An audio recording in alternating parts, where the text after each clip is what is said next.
यहाँ उपस्थित सभी लोगों को मेरा नमस्कार। पूरे पैंडेमिक की बीमारी में हमारे डॉक्टरों ने बाजी मारी है। पूरे पैंडेमिक की बीमारी में हमारे डॉक्टरों ने बाजी मारी है और इसमें आई लॉकडाउन पर कविता सुनाने ये हमारी फार्मेसी की स्टूडेंट स्नेहा प्रजापति आई है।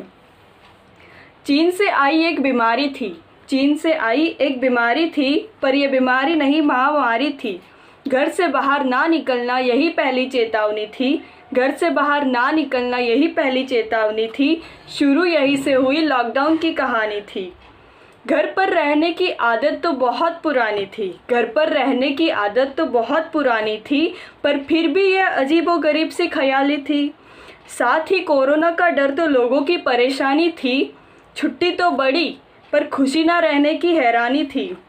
कुछ काम तो था नहीं, कुछ नया करने की तैयारी थी। आपदा को अवसर में बदलने की अब हमारी बारी थी, क्योंकि हमारे प्रधानमंत्री जी की यही मुँह ज़ुबानी थी। कई मुश्किलें थी देश में, पर मानवता अभी भी जारी थी। घर के बाहर पुलिस के डंडे सब पर भारी थे, तो साथ ही उनकी मदद की एक तरह की मिसालें थी। सभी कोरोना शिविरों के लिए हमने थालियां बजाई थी, तो एक बार मई में हमने दिवाली भी मनाई थी। पहली बार पूरा परिवार साथ बैठकर हमने महीने बिताई थी। पूरे रामायण को देखकर टीआरपी हमने भी बढ़ाई थी।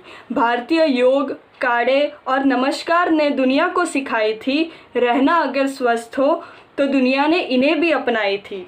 कुछ बुराइयों के साथ कुछ अच्छाइयाँ भी आई थी। वाहनों का शोर तो कम, प्रदूषण में भी कमी आई थी। ये साल तो था शायद बुरा, पर मौसम सुहानी आई थी। पक्षियों की मीठी कलरव इतने शांति के बाद कानों को जो छू पाई थी। लॉकडाउन ने लोगों को घर बैठे दुनिया से सबको मिलाई थी। वीडियो कॉल से दुनिया ने एक दूसरे को अपने सामने पाई थी। कभी ना रुकने वाली ट्रेनों पर भी रोक लगाई थी। कैसे है सही से जीना, यही सिखाने तो ये आई थी। इसी लॉकडाउन में कई परिवर्तन आए हैं। विद्यालयों के पाठ्यक्रम में भी बदलाव आए हैं। मोबाइल भी सामने से हमें अभिभावकों ने हमें दिलाए हैं।